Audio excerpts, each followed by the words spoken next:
one author, and she's very popular. And you know, she's one of those women who's like every moment counts, and she's churning her own butter, looking out into the horizon with her like 6 homeschooled kids. And I'm like, I am a failure. I suck.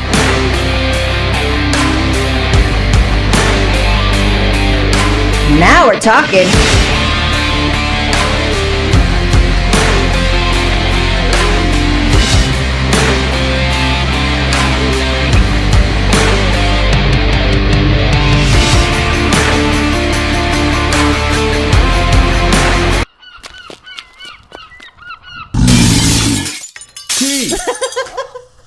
Just one letter. Come on. Awesome.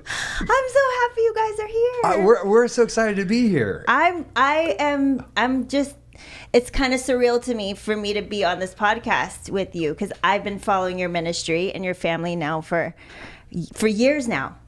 And so to be on the podcast is crazy to me.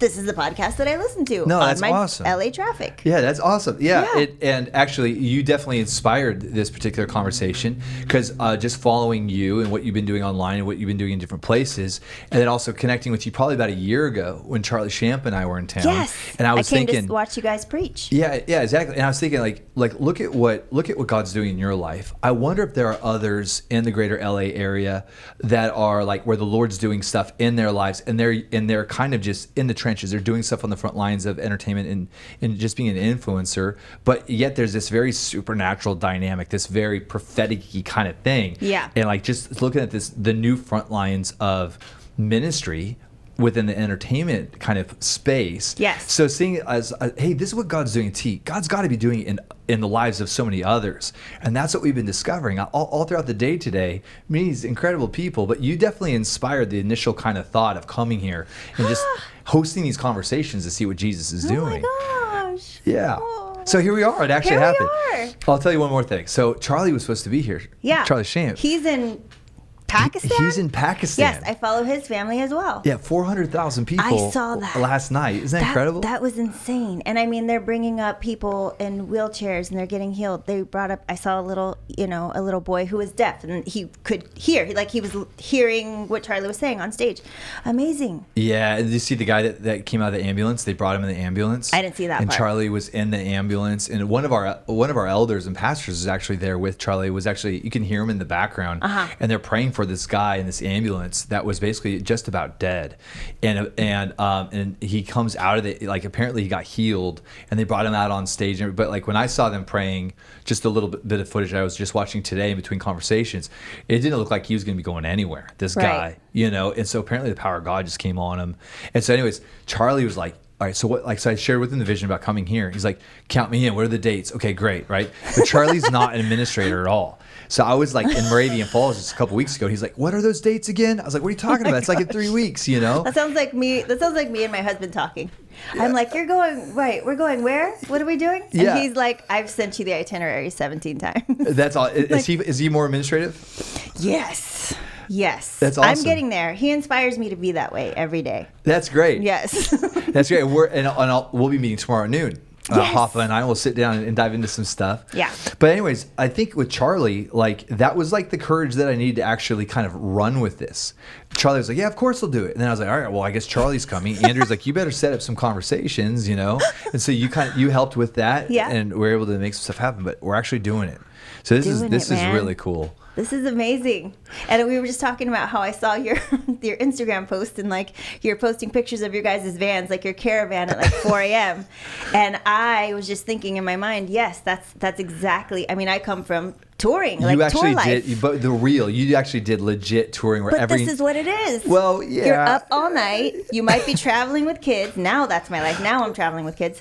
You're either traveling by plane, by van, by whatever. You zero sleep.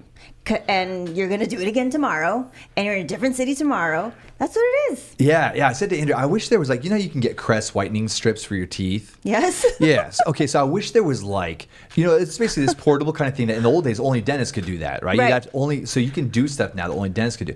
I wish that they actually had something like that, but for like Botox under your eyes. Because like when we did the Sunday morning 7 a.m., like I had the biggest bag. I was just like, all right, here we go. We're going to do a podcast. And so I wish they had just some little needle thing where you can just be like, boop, boop, boop. and then just look like amazing, you Well, know? those things I do have tricks for. There are tricks for that. Okay, awesome. Because I would go out, do concerts, and then sometimes after the concert is the meet and greet or the after party that you have to show face at because press is there and you're there until 2 a.m. and then by the time you get to the hotel it's 3:30 and your flight is at 6, which means you got to get up at 4, which like it's 0, and then plain sleep is not plain. It's not sleep. Right. And so our makeup artists would put us up on game of use these sticky eye patches, because then whatever city we landed in, we had to do the morning news on that. Oh, wow. On that Okay. morning to promote for the show in that city that night. Yeah. That's awesome. And that's stuff they don't teach you in Bible school, Right. Just stick this in your eye, you know? The traveling and the how much wear and tear it does on your body and on your brain and on your thinking, to be able to just think clearly at the next thing you're going to be at. I always say that touring, more than anything else in my life, touring is what kind of maybe prepared me more than the average for parenthood. Really? Because it was the same. Once the kids came, I was like, 0 sleep. Yeah. Still have to think straight. Yeah. I still got to wake up early. Still got to do all my regular things. Right. And and just got to do it and shine. Yeah. For me, it was part of my job is I also got to shine through it. I also got to be on whilst not having any. Yeah, no, that's a great thought. That's a great thought. I mean, I like this is great in an isolated amount of time, right? But I can't imagine doing that night after night, for a season, for like a 3-month period of time or 2-month period of time. So it's the worst and best time that you ever have. Yeah, it's the worst and it's the best. Yeah, and then it's the worst. Yeah, but it's the best. It's the worst and it's the best. You're doing all this, like you're doing this mommy thing. You're doing this. You're of mom doing media. all kinds of stuff, right? Like you're all over the map. You're doing all this stuff.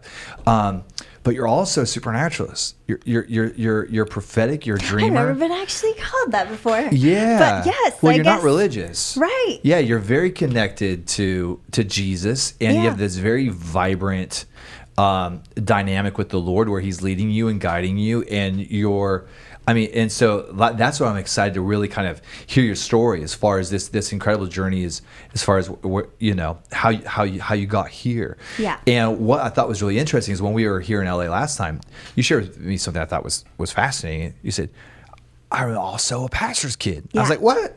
So what did that look like? Like kind of growing up in an environment where there's lots of church meetings on church services, and parents where people were looking at them like they were these spiritual heroes. Yes.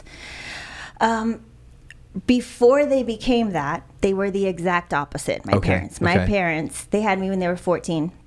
I was born to 2 14-year-old drug dealing gang members. Wow. So it was a very different life, and I'm the oldest. I've got 4 sisters. There are 5 of us. Okay. And I'm the oldest. So I grew up with my parents in a sense. I still had very much this very big respect, like you are mom and dad, and they were that. But they were learning a lot. I would go to kindergarten. My mom was still a teenager, It was, for me, I still remember those times. I remember the drive-bys at our house. I remember drive-bys, my shootouts my parents were doing, and they were doing them with police. They were doing them with rival gangs. They were doing them to each other. Only God can do this. Yeah. My parents are still married and could not be more in love with each other. But my mom has shot at my dad. My dad has stabbed my mom. My mom got shot for my dad when she was pregnant. Like that was the kind of life that I lived when I was little. And I had a conversation with someone recently and she asked me, weren't you just so stressed out as a kid? That was normal for me. And although my parents were probably the extreme version where I grew up, like in the hood that I grew up in, it was normal to be like, oh, your dad's locked up, my dad's locked up. On Sundays we go visit our dads in jail, like that type of thing. Wow. And it wasn't out of the norm. My grandma and my dad were locked up at the same time. My grandma was also a dealer. What was your grandma up to? She was a dealer. She was a dealer too. So it was generations of it. Your grandma was a dealer. My grandma was a dealer. Wow, okay. And so it was generations My of grandmas wouldn't even say the word fart because they thought it was a swear word. Well, I had one grandmother who was like that. My mom's mom, who came straight from the rancho in Mexico. and she lived here in California when I was born, and so she was very much like that. Okay. She was also very religious, very Catholic. Okay. She was like spraying holy water every time my mom and my dad were like, my dad wasn't even allowed at her house, like that type of thing. Sure. When I was born, my mom knew that was probably the safest place for me. Okay. So even though my parents were my parents, I was with them all the time. Majority of the time, my grandmother was my like anchor. She was Really? the one who was and my mom knew that. My mom at her young age was smart enough to know this is where she's going to be safe. Wow. This is going to be her consistency every day. So my grandma was a lot like that Cool. for me. And I even call her mom as well. Wow. So at one point, my dad's older brother had given his life to God. And he invited my dad to church. This is how the story goes. And my dad I hope I'm getting the details right. He brought my dad to church. And I was already, I don't know how old, but he brought my dad to church. My dad went up to the altar, got prayed for, and he said, like, something happened. He didn't know what happened, but something happened. He went home that night. He tried to get my mom to go. My mom was like, are you insane? Because you got to understand, at that time, we had money. We had things. I had lots of things. But we had cars. Wow. We had motorcycles. Anything that you could think of, we had. And my parents would just roll around with these wads of thousands of dollars worth of cash. Wow. And so my mom was like, I'm sorry, who, where are we going? Because she had really fallen in love with that lifestyle. Okay. Because that's not where she came from. She Sure. met my dad and was infatuated with it, and they became this little Bonnie and Clyde. So they were about that life. My And she was goodness, like, you're my not gonna goodness. take this money from me. What do Right. you mean, church? Right. But she ended up going, and she said, this is the church that I grew up in. And her part of the story is that she walked in and the pastor started preaching about something that she started looking around because he was speaking, to her heart and saying things that maybe only she knew on the inside. And she was just like, oh, this is a setup. I got set up. Like, is that what's happening here? Is that a narc? Wow. Does he know what we're doing? That's what she thought. Wow, that's incredible. She thought that the pastor was a narc. Oh my goodness. And that this whole thing was a setup to catch my parents. Oh my goodness. And so she had a bunch of drugs on her. She went to the bathroom, the women's bathroom, rolled it up in some paper towels and stuffed it at the bottom so that she could come back for it, because she was just like, I don't know what's happening, but people know This what's is up not with how I'm us. going down. I'm not going down at church. Yes, not going down in church. That's incredible. She ended up also then, shortly then after, giving herself to God as well. And then with that, then all of a sudden we were like, oh, we go to church now? It was me and my sister, the sister right after me. And the next day they got married, my parents. Wow. It was insane. It happened so quickly. And it literally went from one day to the next. One day, I never knew if they were going to be home or not. Now, saying that as a mom, that sounds crazy to me because I'm a mom and I have kids. But when I was my daughter's age, if they weren't home on time, I assumed they were either dead or in jail. Wow.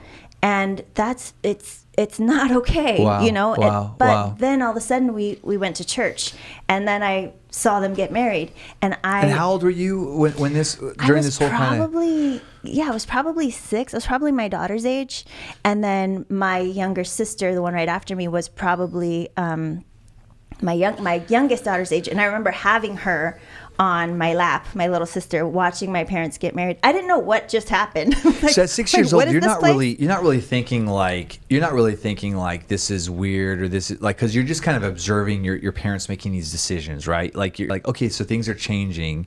So I mean, did you have a sense of excitement or a sense of caution, or were you just kind of like, this is what mom? Wow, okay, so this is happening. I just thought, wow, so this is what we're doing now. Yeah. It's interesting because that sounds like such a young age, but there's this great line in the 50 Cent movie, Get Rich or Die Trying. It's one of the beginning lines where he's a kid in the movie, and he says, people think that kids don't see anything, but kids see everything. Wow. I knew exactly what my parents did for a living. Wow. I knew exactly how I was getting these clothes. I knew exactly how I was getting taken care of. I had already made many decisions by the time I was that age. One of which was, I'm going to take care of myself. I have to take care of myself. Wow. I have to do my own homework. Wow. And that didn't mean that I loved my parents any less or anything like that. It was just, you assess your environment and you go, oh, I have to do X, Y, and Z Wow. because my parents are young, because they're out doing this and that. And so we went to church. I was just like, oh, okay, so this is what we're doing now. And then, you know, they were young Christians, but I'm telling you, from one day to the next, it was a complete turnaround. I got to say, my parents are they are extremists. It went from that to the next day, they were like, we want nothing to do with anything we ever bought with drug money. The problem with that is that was everything we had. So they got rid of it. They gave away the cars. They gave away everything. We had zero. We had nothing. And I remember that. I remember going from having everything to having, you know, a Pinto that someone let us borrow that we they weren't really pastored through that transition. Like, there's a way to do this. And then, right. And then my dad, you know, then my parents, they're having more babies. And my dad, I remember, you know, we're at one point, there were 6 of us living in a 1-bedroom apartment. Oh my and goodness. when I say, it was very small. Yeah. It was like a New York style apartment. And so in our 1-bedroom, my parents had their bed, and then we had bunk beds next to us. And so it was 2 people on each bed. My parents are 2, and 2. And it was right across the street from the church. So that was helpful because we could our church became then our whole life. It went from the crime life being our whole life to church being our whole life. And so the problem with my dad giving away everything was that we had nothing and he had no money or no means of getting any, because his only job experience was as a drug dealer. He was really good at it, but you can't get a job if you've never finished high school and don't have any job experience.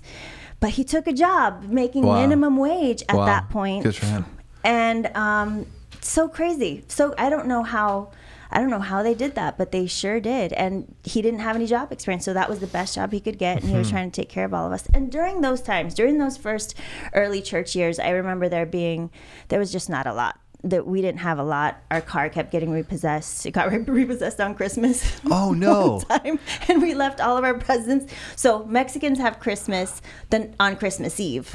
Okay. After midnight, we open our presents, and so we were at my grandmother's, I'm sure, or our aunt's house, and we put all of our presents to go home, and we all knocked out, we fell asleep, and in that same apartment, my dad carried us inside. The next morning, our car was gone with all of our presents because we never unloaded. Like, it was those type of times in the beginnings of church.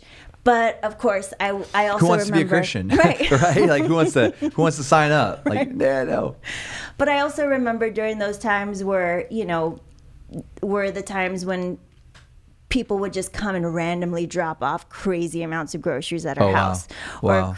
Or like gifts when we needed it the most. Like, it was also those times of just like depending on God for completely everything and him coming through every time. Seeing those miracles. Because you had to. There was no other way than I just got to believe for it. Wow. That's incredible. That's incredible.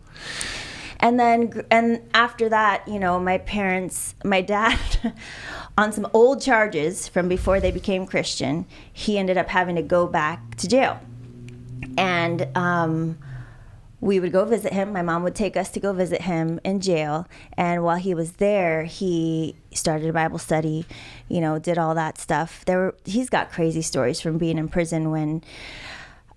this is why I love your show so much. When I was listening to Nancy Cohen, I was like, this is a different version of the stories that I'm familiar with, but the same type of things, where he had hits out on his life, on his head, and, the prison guards were facilitating it to make it happen. And so they'd lock him in the room with one other dude from a rival gang that the gang my dad used to be a part of.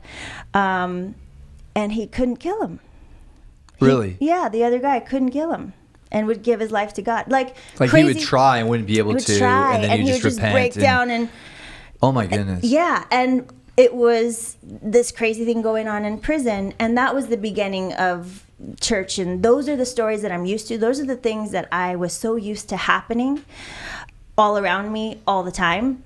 in our church, because our church really, the Spirit was moving in our church. That's what I was used to from the beginning of my church life, of my Christian life. That's what I was used to. So, I mean, fast forward to... That became like the normal Christian experience as a child. Normal. So you knew a life of extreme crime, and then all of a sudden it shifted into a life of extreme Christianity. Supernatural things happening all the time. Yeah. That's what I think I was birthed in knowing Jesus.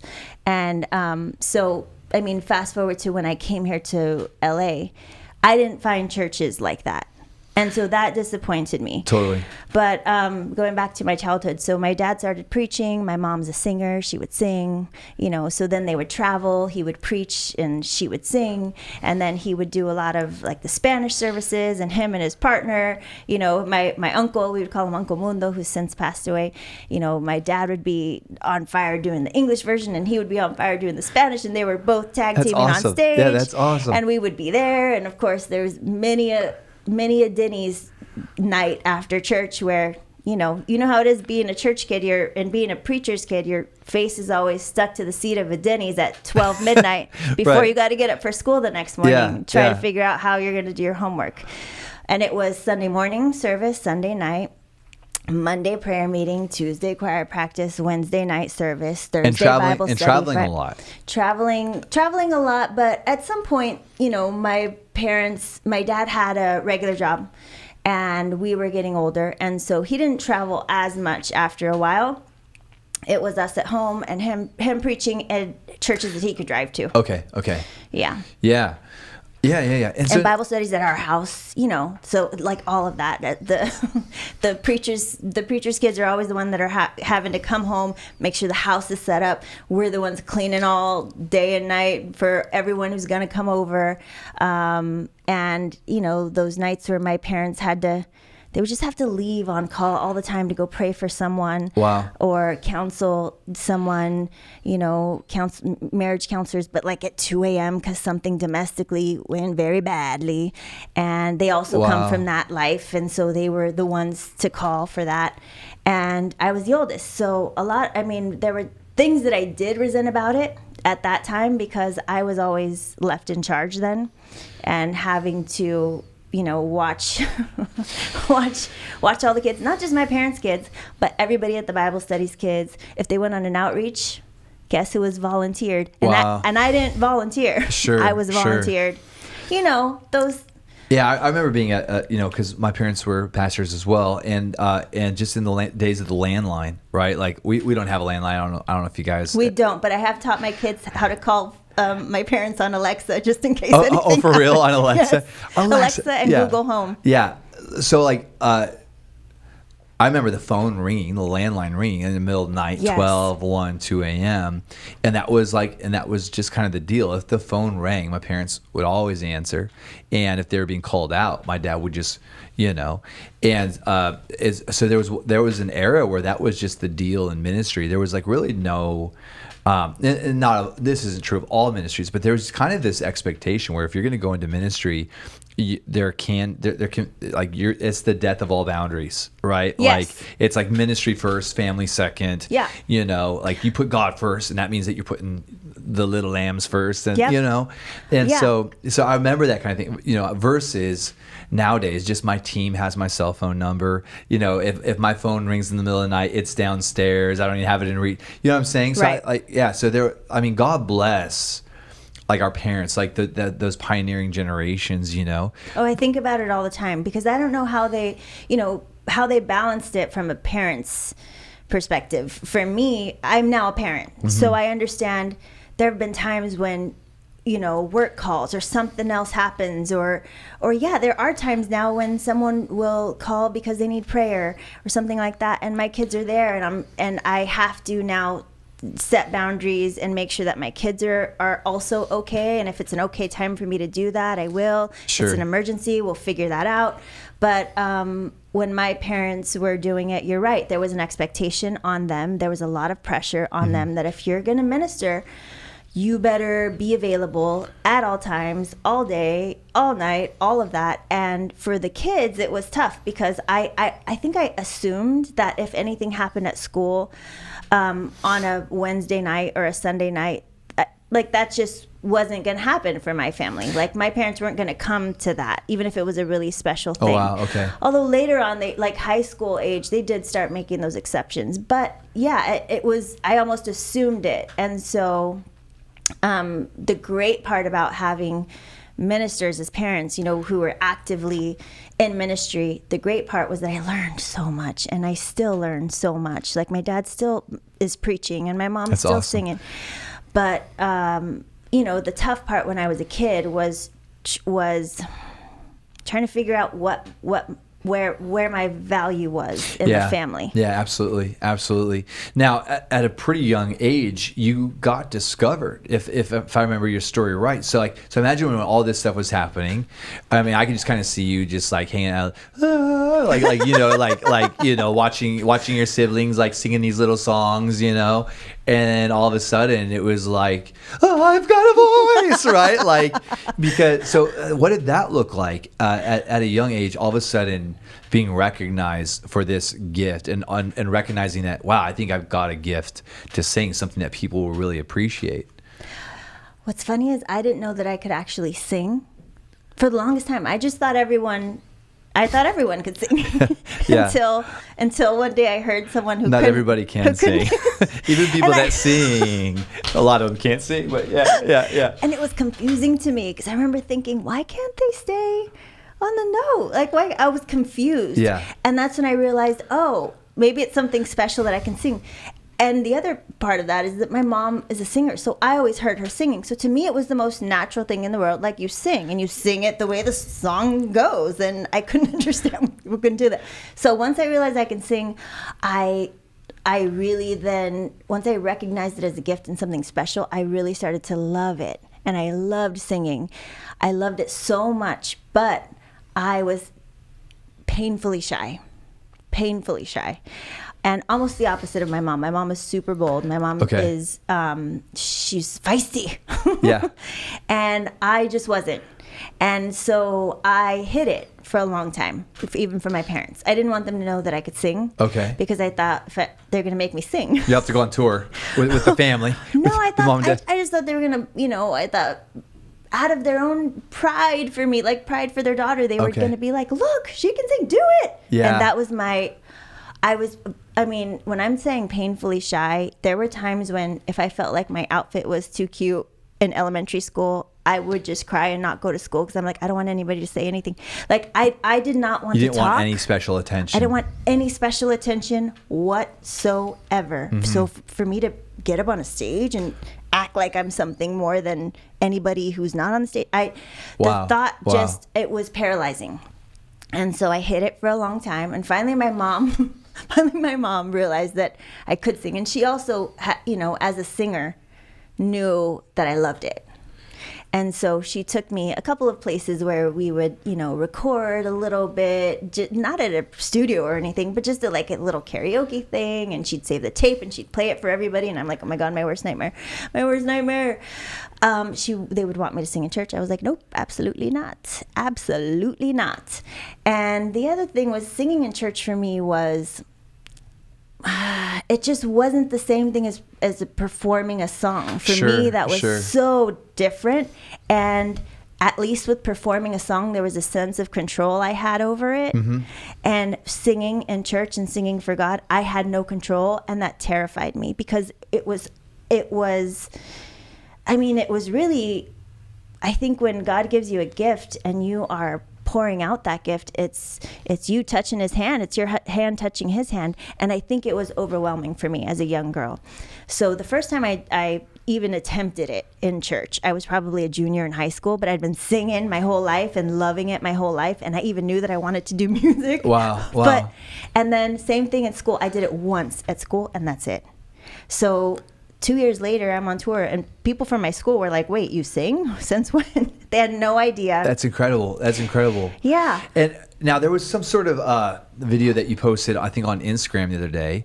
And I think it was something from that you were on TV or something. It was like, and you were singing this song, and then somebody saw that. Is that kind of how it So the way it actually happened was You were like on Saved by the Bell or something. I wasn't on Saved by the Bell, but Mario Lopez was in our show. He was on our show. Okay.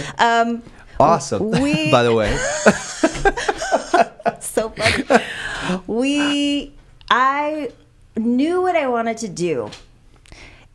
Senior year of high school, I remember so many things came up against what I actually wanted to do, which was sing and be in music. So many things came up against that, like my counselors asking me what my real job was supposed to be, and I was about to graduate high school, and I had really thrown myself into school to distract me from other things because I wanted to. There was a lot of things that had happened prior to that, which we can maybe get into, but senior year, I remember specifically, that's the year when it's like, what are you going to do now? You're going to go to college? Right. You're going to, and your counselor kind of has you in their office every quarter going, what's happening? What's going on? What are we doing? And I was brave enough and vulnerable enough to say, I wanted to sing. I'm going to do music. And of course he said, well, right, but what's the real job? And I just didn't want to deal with it. So I gave him an answer. And I said, lawyer? I don't know. That's what you want, right? That's what we're going to put in the yearbook. And he's like, yeah, we need the yearbook. Okay. So that's what I'll say. I had no interest, absolutely no interest in being a lawyer. That's what I felt like I had to say. And it's funny because in my mind, senior year in high school, for whatever reason, I just knew. I knew that that's what I was going to do. I didn't know how. I didn't know what. I didn't know what was going to happen. And so during that year, there was also church conference, and we would have all of our churches from, California, all the churches in that family would come. We had it at the Ontario Convention Center. That's where I grew up. And then there would be a whole separate ballroom for like the youth conference. And I remember there was, a young preacher who, 16 years old. That is young. That is super young. And so part of me was like, dude, you are so not cool. It's like, you are so not cool. Yeah. Half of me, because I'm just like, ugh. It's kind of cringy. It's not cool. Yeah. It's not cool. But then I was feeling the presence, and I was just like, I had been through a lot. I had gotten pregnant when I was 14, and I had twin baby boys, and they passed away. Wow. And so that was a lot for me to go through. And I felt like at that point, by senior year of high school, I had just felt like, with my parents, with the way that I grew up, with everything that was happening, I had lived so many lives, and I was exhausted. Wow. And so during that service, I remember just going, I'm tired. I'm tired. And Yeah. I know what I want to do.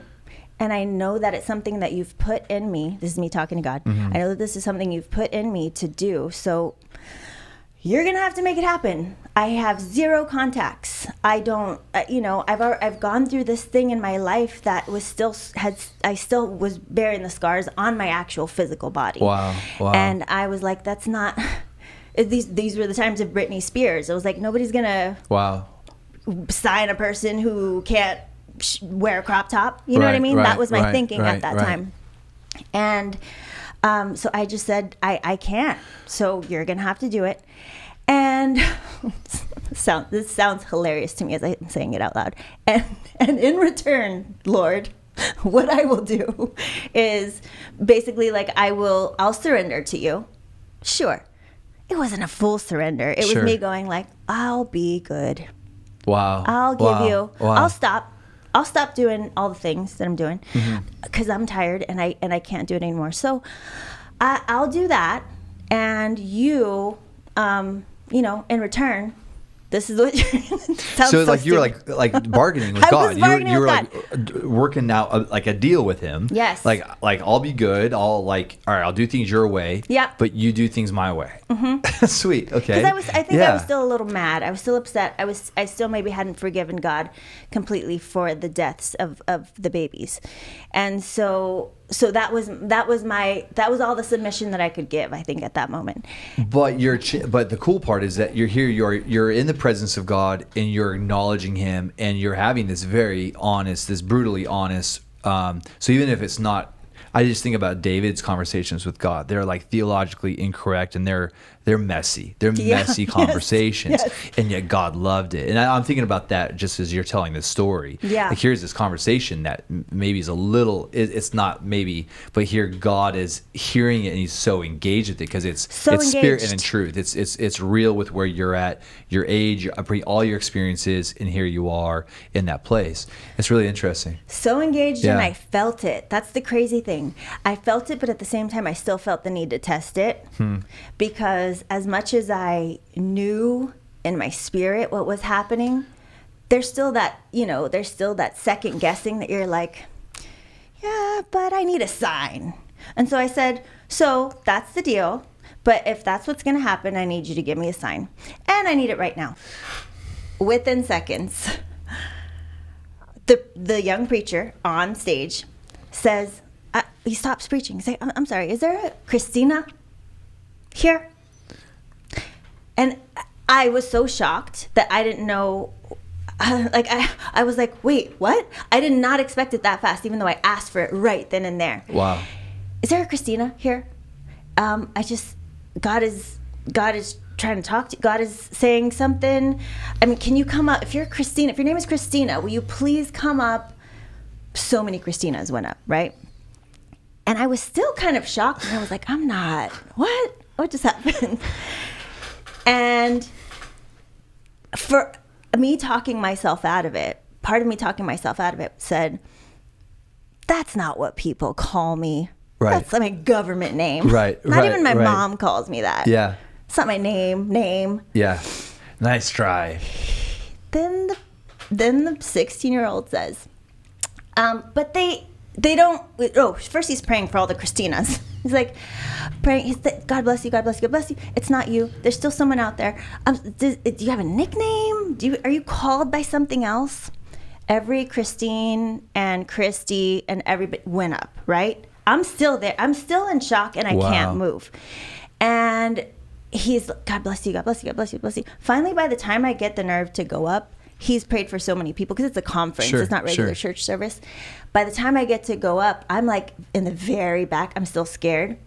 And he's like, thank you guys so much. This has been amazing. He walks off the stage. Later on, his mother was also a preacher who I had seen preach at our church. And I had gone up to them because I saw my mom talking to his mom. And so I went up and he was like, it was you. Wow. And I was like, oh my gosh, that was really God. And I asked for the sign and he immediately gave it to me. That was the first time that had ever happened because I felt God move before. God would tell me things. God would give me visions, but that hadn't been for a while. Wow. Because I think I'd closed myself off. Like I said, after going through what I went through, when the babies passed away, I had closed myself off, I think, in a sense. So that was the first time that it reopened. And I was like, okay. And I started trusting. It still wasn't, like I said, a full submission, but I started trusting. I just started kind of getting my life together and being more joyful and actually praying with some purpose. Before it was a little more out of obligation, and started praying on purpose. And so I want to say that was July, August. By December, a man who had his brake light went out in his car, stopped at my dad's auto body shop because his brake light went out. And my dad is managing a body shop, and my dad, said, okay, give me your card. I'll call you when it's done. And on his card, it said something like producer. His name is Nick Martinez. It said something like producer, music, whatever. And my dad goes, oh, you're a producer. My daughter sings. That's awesome. Yeah. But like, yeah. in the I'm so proud of my daughter way. And I'm sure this guy was like, okay. He was like, here's a picture of her. And it was like our family picture that we just took at the 1 hour photo. Yeah. And so the guy says, oh, yeah, sure, have her give me a call. My dad came home. He was so excited. I was working at the mall. It was my last year of high school. I was working at the mall. I had 2 jobs at the mall at the time. So I get home from work, and my dad gets home from work, and he goes, oh, I met this guy. And, he said, give him a call. And I'm like, first of all, we're in Ontario. If this guy's anything, why was he here? Right. Because in my mind, auditions only happened on Hollywood Boulevard. Sure. And so I'm like, and I was just so embarrassed. I was like, Dad, are you kidding me? Why? So I call the guy and he's like, so your dad tells me you can sing. I'm like, yeah. And he goes, so do you mind just singing to me over the phone? And I was like, what kind of cheeseball move is this? Yeah. And I was like, sure. I went into the bathroom because better acoustics. Yeah. I went into the bathroom. The only song I could think of off the top of my head was Amazing Grace at that moment. I sang Amazing Grace. And he was like, great. I'll call you back if I hear anything. I was like, sure, buddy. From the time that I had talked to him that day, that was the only time I ever talked to him. Never met him in person, only heard his voice on the phone call.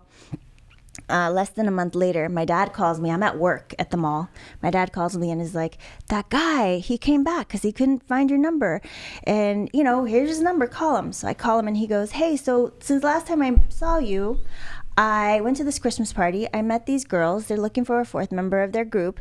And I told them that I hadn't met you yet, but I saw your picture and you sang. And so, I don't know, here's their number. I hope it goes well. And so I called them. And they said, yeah, so we heard so much about you. And I'm like, really? From the guy who I talked to for 5 minutes? They said, can you meet us here tomorrow at this office in LA? And I was like, now we're talking. I drove here to LA with my mom. They asked me if I could meet the next day. And I was like, I have to work all day. But sure. I got my shifts covered. I came with my mom. There were these 3 girls in this little tiny office. And they asked me to sing. I sang. And then they said, can you harmonize? And I was like, I guess. Like, I kind of do it with my mom sometimes. And they said, well, why don't you sing? And then we will all just come in harmony and back you. And it'll be like a 4-part harmony. And there was 3 of them, 1 of me. So I, again, start singing Amazing Grace. Wow. They all come in and their voices, that part, when I think back to that part, I'm like, that's like a movie. That's like one person sings like and then they Sister Act. all come in like, ah, and it scared me. Really? It scared me because I had never heard that being done in real life. Wow. I saw Boys to Men do it on TV, right? But I didn't know people actually did that in real life, right. And it was surrounding me, and I didn't know I could do it. I had no idea until that moment that I could actually do that. Wow. And so I thought they were great. They were all Latinas, and so was I, and they were looking for like a Latin fusion type of mix. And so I thought it was a great audition, and we left, and on the freeway all the way back home, so from where I grew up, it's about an hour and a half from LA, Hollywood, anywhere near there. I had a pager. We had pagers at this time. Yeah. It wasn't cell phone time yet. So I had a pager, and I got a page on the way home, and I stopped over at the payphone. I know maybe not that many people know what a payphone is anymore. Stopped at the payphone. I called them back, and they said, so we met with a couple other girls, but we really like you. Would you like to please come back tomorrow and meet our manager? And I was like, you have a manager? Yeah. Okay, this is more interesting than I thought. We go to their manager's office the next day. They're walking me in, and it's a beautiful office. This is not the office we met in. And so we walk into this office, and I'm just like, the E channel's in that same building. Like, all these networks are in that building. We walk in, and like, so who is your manager?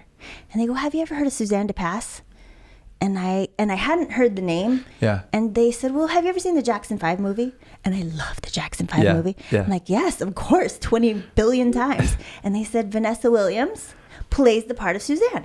Wow. And I said, ooh, you're going to tell me this right before I walk into the room to sing for this lady who found Michael Jackson? Are you kidding me? It was crazy to me. And I don't know how I had the guts to do that. I'm telling you, I came from the fact that I am in this career, and I was such an introvert and still kind of am. It just blows my mind. I feel like only God can do that. It's ridiculous for me to be. Yeah, this story's way better than being discovered on Saved by the Bell, by the way. like that was my so you were on Saved by the Bell and you sang and you were discovered by Ricky Iglesias or something like that. Like, yes, this is way better. So, yeah. Right. Yeah. So we walk in and Suzanne is there in all her her glory, by the way, because she was a business mogul. She Really? was head of Motown with Berry Gordy for years and Wow. years. She was the only woman doing it back in the day, so she was strong. She was beautiful.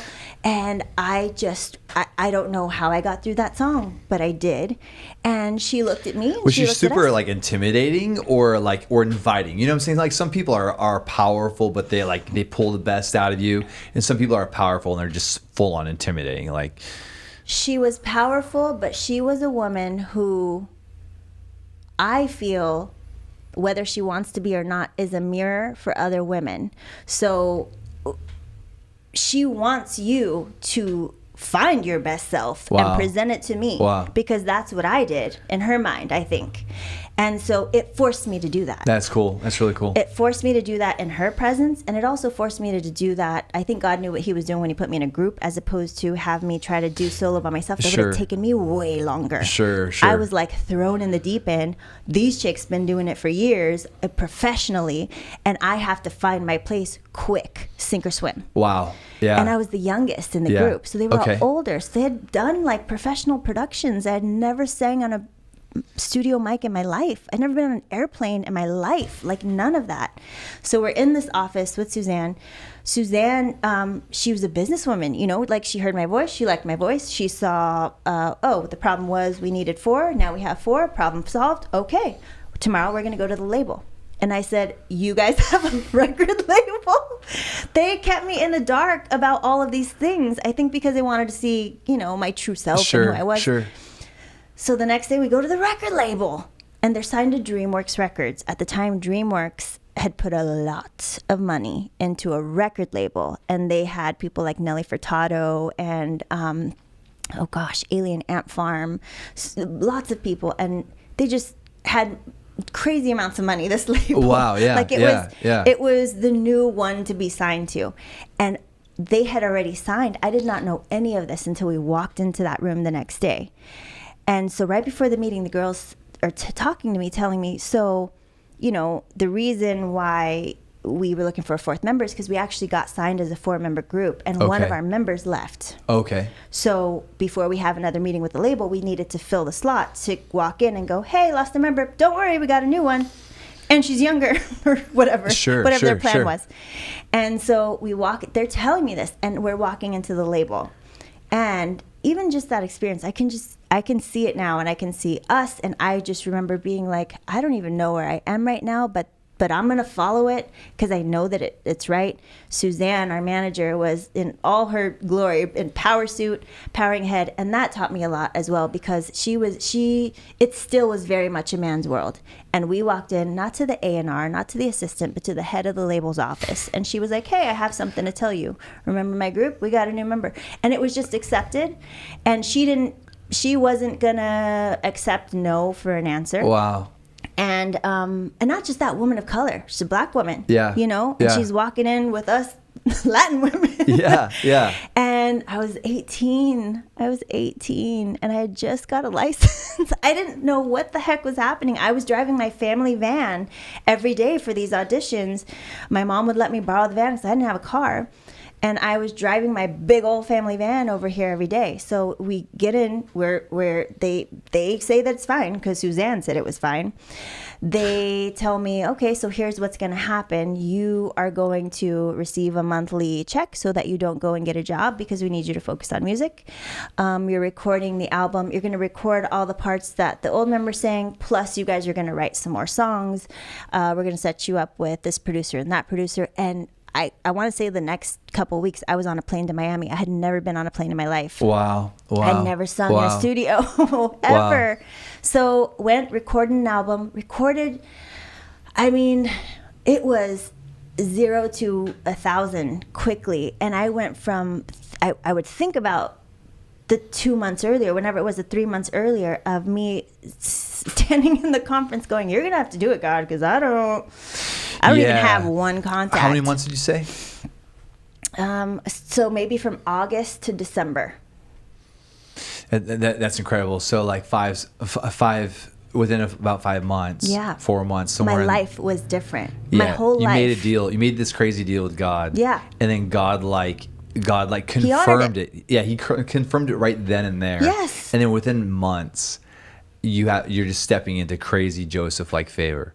And it really, when I think about that, it really still continues to teach me this lesson of surrender and surrendering to his will over my own, because in my mind, what should have happened was I should have gone on a little audition or two, maybe gotten a call back, kept pushing for another 3 years until, my break happened. That, in my mind, that would have been a good plan. Totally, yeah. Rejection. Then one day, but look, like it was like just immediate acceptance and immediate favor, and then immediate acceleration. I mean, once I said, I cannot do it. You can do it. I can't. I not only I don't have any professional experience singing. I sing in my shower. I've sang at church once. Like, I don't have any experience doing that, but I kind of was still hiding the fact that I had gotten pregnant at a young age, that I had these babies for a while and that they had passed away. But like I said, the scars were still on my body. So I'm like hiding all of that. And I'm thinking, it's kind of impossible for a girl like me to do that. So in my mind, it was like the only way is surrendering it, because I can't do it. It's impossible. Sure. So yeah, that's what happened. And then we were recording an album. From there, we were on tour. We went on tour. We were the opening act for Mark Anthony, one of my most favorite vocalists of all time. We were the opening act for Enrique Iglesias. We were on a radio tour, which meant that you would, every city has its own, its main pop station has their own like Jingle Ball or their like Summer Splash or whatever the case, and all the artists come in and perform. It was all of that all at once. During those same couple of months, I had to find an apartment to live in and buy a car. And thank God that, at the time, this was at a time when record labels were still giving you money so that you wouldn't have to work, so that you would focus on creating an album that they're paying you to create. So they would give you a living stipend, all of that. And they were paying for us to go to the gym, all this crazy stuff that they don't even do anymore. Sure. But at I like the time, that focus money. Yeah. Right. Like, pay me to focus on something amazing. Yes, I like that. That's what they did. Somebody should do that. So No. Right. So that's what with that money, I bought myself a little car. I came and rented an apartment here right off of Sunset Boulevard, because I knew that I just needed to be central to everything. Sure. Then these girls became, like almost my sisters for a while, because we were together every day. We were having to practice, we were having to sing, and we were having to sing in 4-part harmony, because we weren't the skimping on vocals group. We were not like, let's try to record it and then do playback later. We wanted to sing everything live, and we all came from just such a love for music, and a couple of the girls came from really harmony backgrounds with their families and stuff. So, and then 2 years after that, I'm at a Christmas party with the girls, music party, industry party. And these producers come over, and they're introducing us to all these other people, and this one introduced himself to me, and he's like, "Hi, my name is Nick Martinez," and I'm like, "Wait, Nick Martinez?" I had never met the guy who I talked to on the phone that time for 5 minutes, and I was like, "Nick, it's me, it's T. That phone call changed my life. You changed my life. You have I'm on tour right now." And he was like, "That's amazing. That's so great. I'm so happy for you." He's become a lifelong family friend now of myself, my parents. Wow. Never asked for anything in return. Wow. Just that's how my career started. That's incredible. So ridiculous. So the clip that you saw on Instagram was after we had made it, an album and went on tour and everything. UPN and Kelsey Grammer's network, Gramnet, wanted to create a show for us, a scripted TV show with a live studio audience, and they wanted the characters to be loosely based on us, a singing group, 4 girls, and so they wrote that part in a very TV show kind of way. Sure. But in the TV show, I was singing in the bathroom. One of the girls was like, "What? I have a group." And then I came over to the table, and then I started singing Amazing Grace, which is what actually happened. And then they all joined in harmony.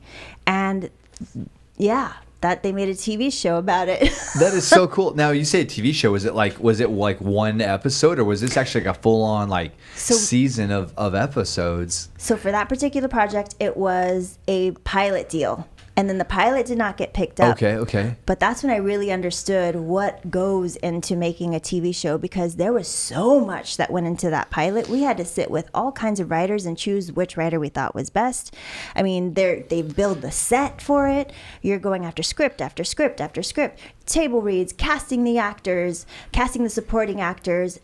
And even in that space, I was like, I don't even know how I got here. Wow. How did I not audition to be an actress for 10 years before I was handed a show that was written for me, that I'm getting to sit with these writers who are Emmy award-winning writers, and I'm going, no, I wouldn't say it like that. Sure. Like, what? Sure. And it was insane. And That's amazing. It was so crazy. And I mean, my parents are as prophetic and wonderful as they are. We shot that show on Paramount Studios on Stage 22. And years before, when I was still in high school, my mom knew that I wanted to be in entertainment. She had randomly booked us a tour of Paramount Studios when I was in high school years before. Wow. And she was like, I want you to get to know the studio. One day you're going to be here. I've already seen it. And so I was just like, okay. And I was so used to my parents saying these things and me just going like, all right, just following along. And of course, a couple years later, I had my own TV show there on the studio lot. And it was nice because it felt like I had already been there. It felt like I went to visit what was to be, and then it was. And that's the type of stuff that I grew up with my parents, and that's the lead I kind of followed throughout my life. And when it really started to happen for me in that way, where I was like, this is only God, this is only God, this is only God, it really opened that part of me up to just expect it. After that, it took a turn where I just never expected it. But yes, in that time, I expected it all the time. Yeah, that's incredible. Like again, such acceleration, such favor, and to be able to experience that stuff so quickly. And now skip a beat. So now here you are, married to Hapa. Did I say that right? Yeah, Hapa. Hapa. All right. Yeah, I thought I'd get that right H-A-P-A, before we Hapa. go into the conversation tomorrow. And so he's like a music producer, a DJ. He's like an innovator. He's like an entrepreneur. Like he's doing all this really cool stuff in the music space and training up a next generation of DJs. That kind of thing. You guys have two little princesses. Yes. Yeah. Elijah and Irie. Elijah we call Ellie. Yeah. And you're kind of like mentoring mommies. You're like a mommy mentor. Right? Like that's probably not what you call it, but and you're doing it in all sorts of different creative spaces and ways. You're definitely using the social media space, with Yes. Instagram and everything. But also you have an awesome podcast that's fairly new, and that's Mama Morsels. Yeah. Which, by the way, I don't. Each episode is based on scripture for that particular podcast. Yeah, and I'm going to make sure that I include all the all your links and everything in the show notes, because people are going to be blessed by the stuff that you're doing, and you just have a heart for just people in general, to inspire them, to inspire. But instead of me giving you language, what do you feel like?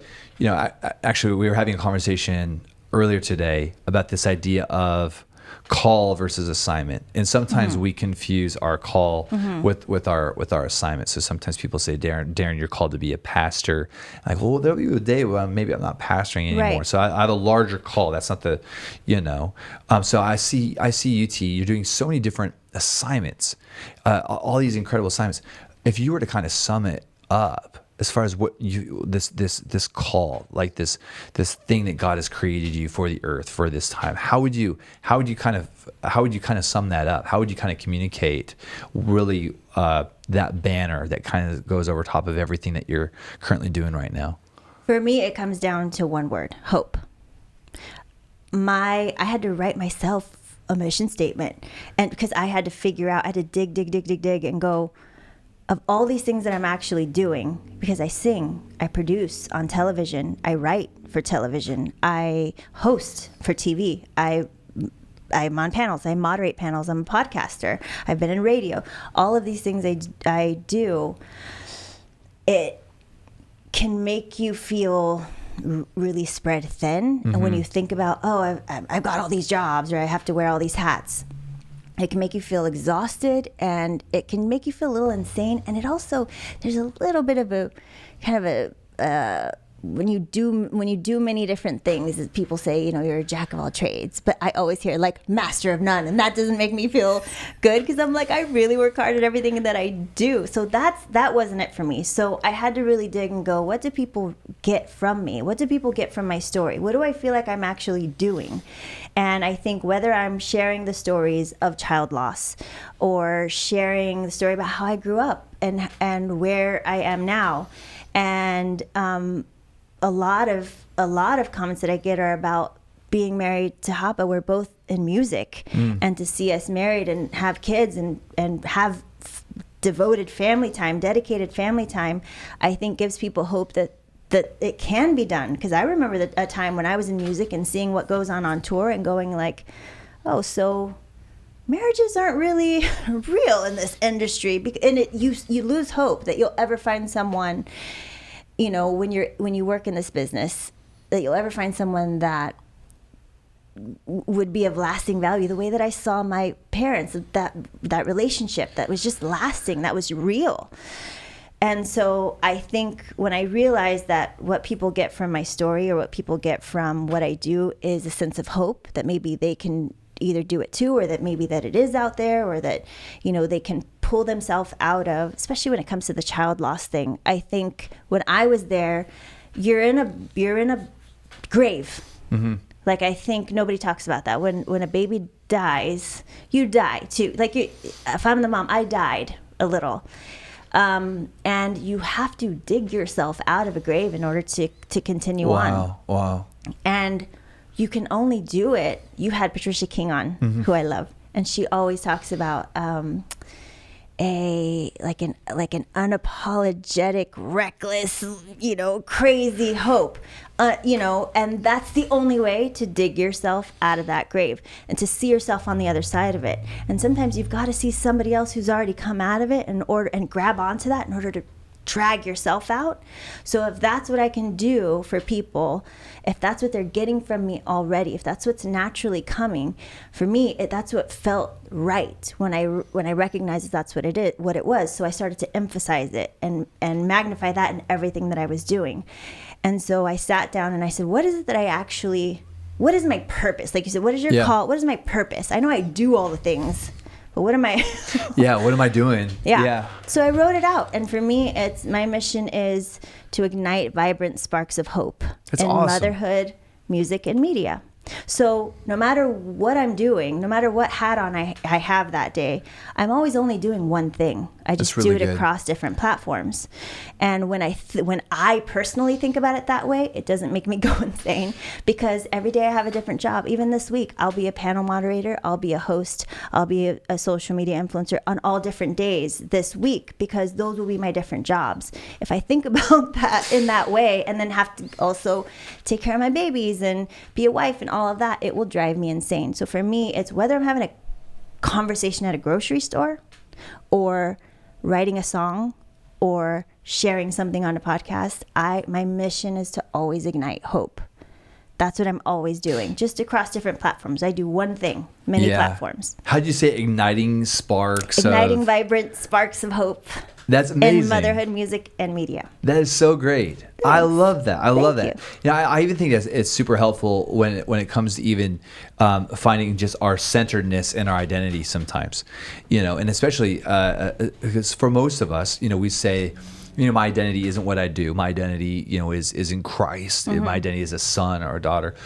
But honestly, most of us really do find a part of our identity in what we do, and we feel that when it gets criticized. I think, you know, when our art gets criticized, or when a sermon gets criticized, does it just kind of prick you, or does it like cripple you in that sense of sense of self. I remember times feeling like I just preached the worst sermon in the world, and it wasn't just the worst sermon. Now I felt like the worst person in the world, and now I felt like, am I even called to this anymore? And is this even real anymore? And like just going down that kind of spiral, because my identity was so intertwined with what I was doing. But I think that there's something about being able to untether from all this stuff that we're doing to be able to really capture this kind of like identity statement, like that thing that you came up with, like, God, that you have created me to do what only I can do here in this space and in this place, and to be able to phrase it out, it gives you such a sense of purpose and mission. I guess, of course, over all of that still has to be that sense, that identity in sonship and being a daughter of the King, or being a son, right? But I think it's so helpful to be able to have that, so we don't get lost in all the assignments, or if we fail at an assignment, now we're not a failure.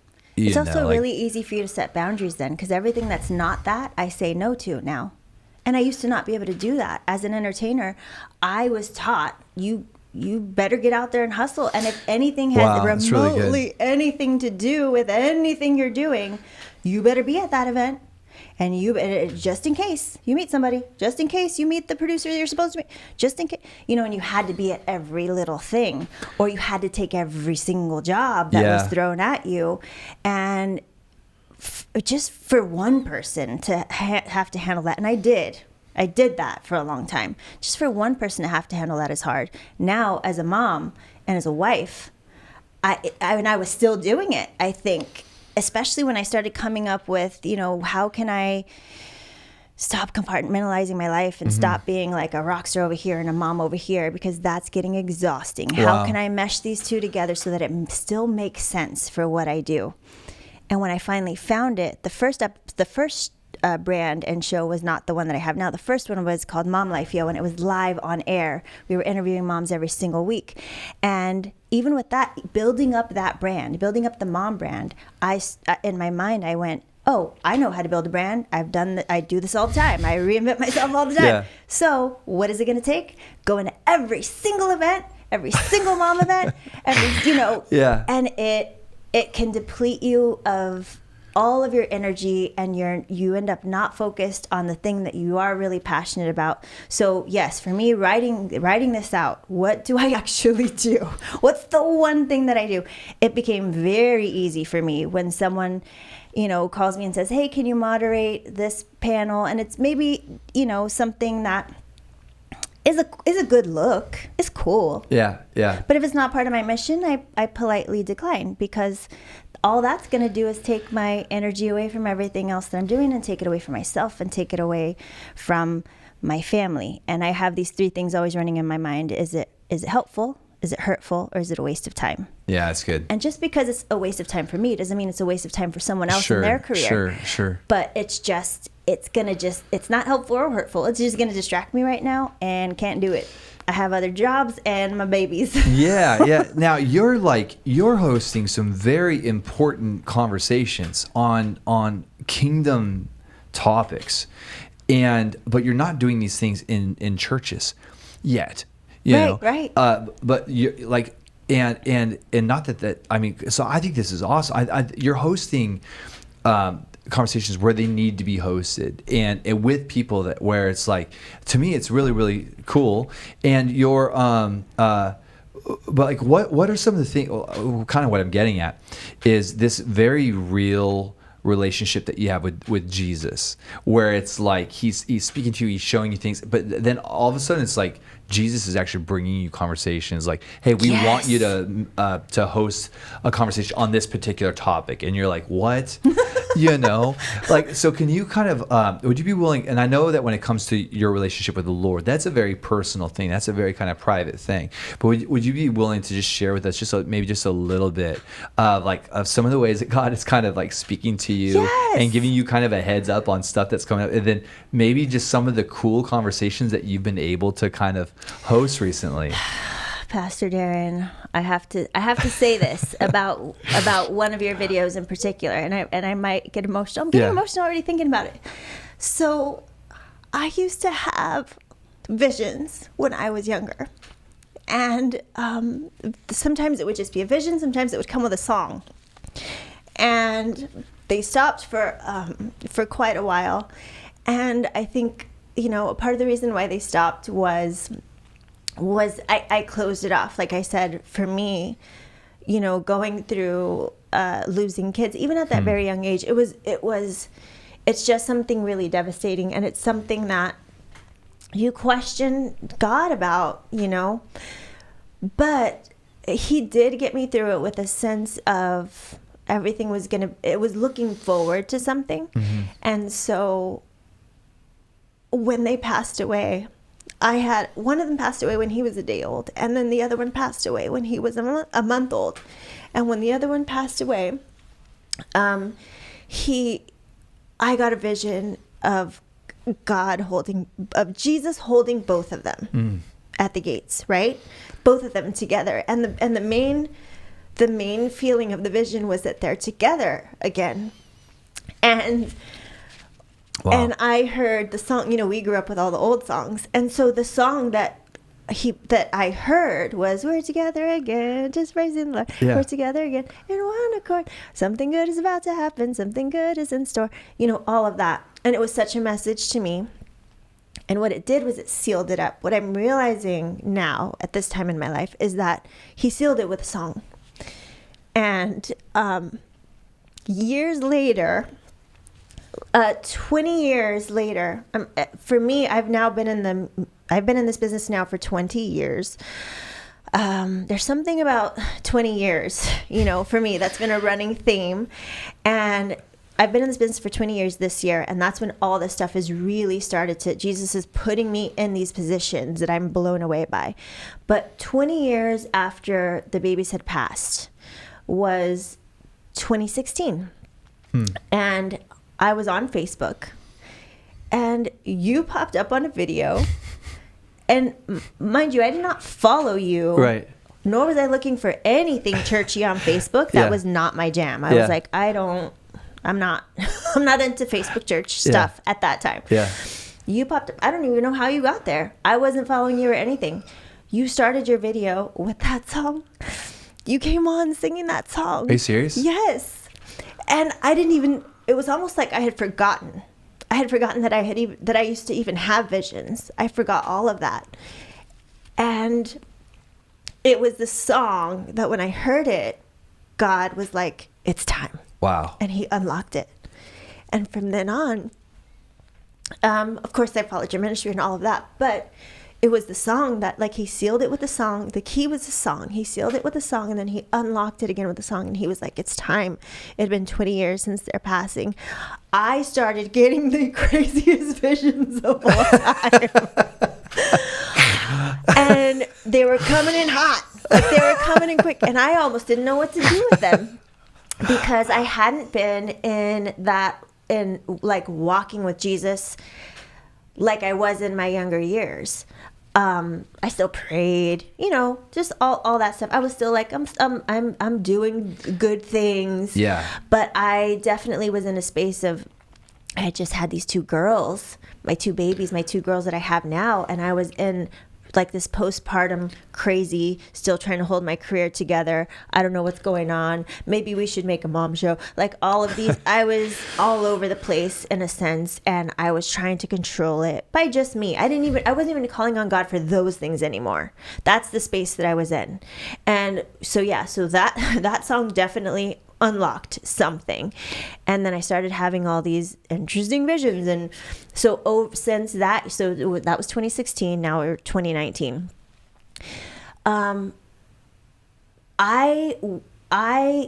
Here in Los Angeles, there's a lot going on right now with women's empowerment. Okay. There's a lot going on with the Latino culture specifically. And so a lot of the events that I go to naturally because I'm invited are the music stuff, the mom stuff, the women stuff. And they're all, trying to, let's find your best self. Let's be empowered. Okay. It quickly started getting into, let's Let's also take these crystals and let's also like all of that stuff, which I thought was interesting, and I just didn't know what to think about it. Also here in LA, this is like the place of yoga and meditation and inclusion, which should there be inclusion? Yes, we're called to love everybody equally. Yes, but it's this anything goes type of city. Sure. Because that's what for many sparks creativity. Like you kind of have to go to all the places you would never go in order to find that creativity, is I think what LA kind of represents, especially on the spiritual side. Okay. And so there's like all these easy apps of like meditate, and Oprah's like meditate for 5 minutes a day and it'll change your life and all this stuff. So during that time when the visions had started to open up again, I started to randomly be like, oh yeah, meditating is good. Let me meditate for 5 minutes a day. And there's all these guided meditations. Well, that started opening up some weird things. But at the same time, things were coming in very clearly. Like I would get a vision, I would immediately know what it meant. I immediately knew the message. I immediately knew everything about it, and that was crazy to me. So I wanted more. And what I felt like what was happening to me at the time was that I was understanding God in a new way and in a bigger way, and bigger than, all the church stuff that I grew up with. And but it did kind of start opening stuff up where at one point, I would pray and talk about God, but I started to not say in Jesus' name. Okay. That was interesting to me, that I didn't feel the need. And then one of my friends had sent me over something about like a new agey thing, and this guy was talking about how Jesus saved him, and it offended me. And that's when I stopped and was like, where did I go that the name of Jesus offends me? Because what's that about? So I stopped. I had to just really align myself with God. Figure out what's going on. Yeah. Because during that time when I was having all those visions, amazing things were happening. It was almost as if like a lily pad would be thrown out in front of me everywhere I went, no matter what I did.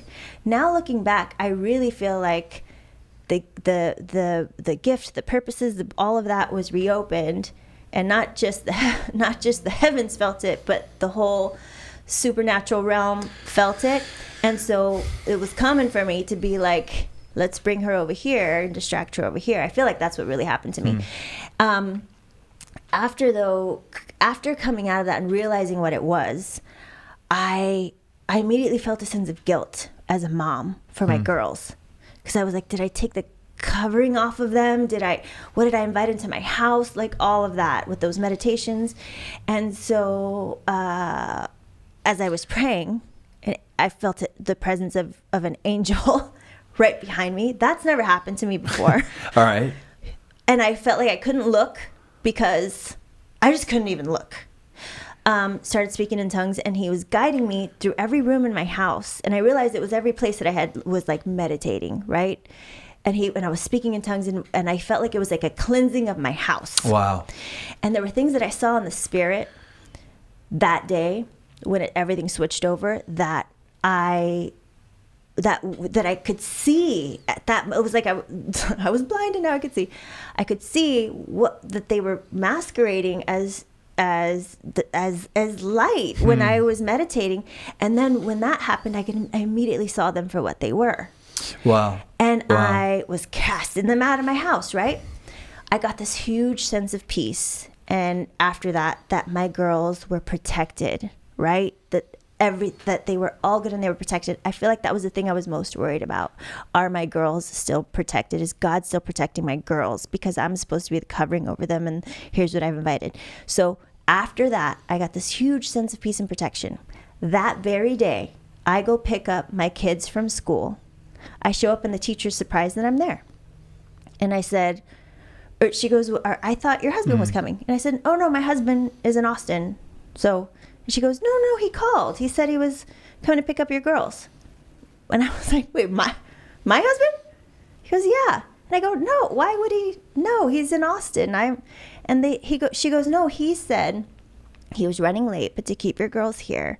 And then she looked at me and she started to get a little scared.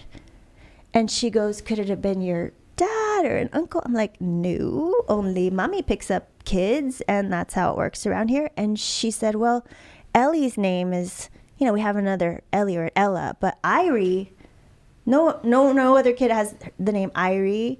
So who was that? And she's freaked out. And I immediately know that it was to take my sense of peace from the protection of my girls. I immediately knew that. It was the craziest thing.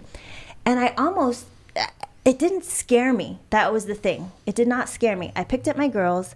I called my husband to just be like, you didn't call, right? I'm just checking with you. And he was like, what are you talking about? Wow. And I told him what happened. And he says to me, I don't think it was human.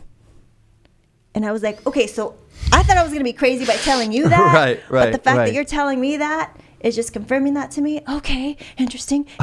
So now I'm in heavy prayer, right? Yeah. And now I'm seeing all the visions, and now Jesus is showing me all kinds of things. And there was such a hunger there, because at that point I was like, oh my gosh, I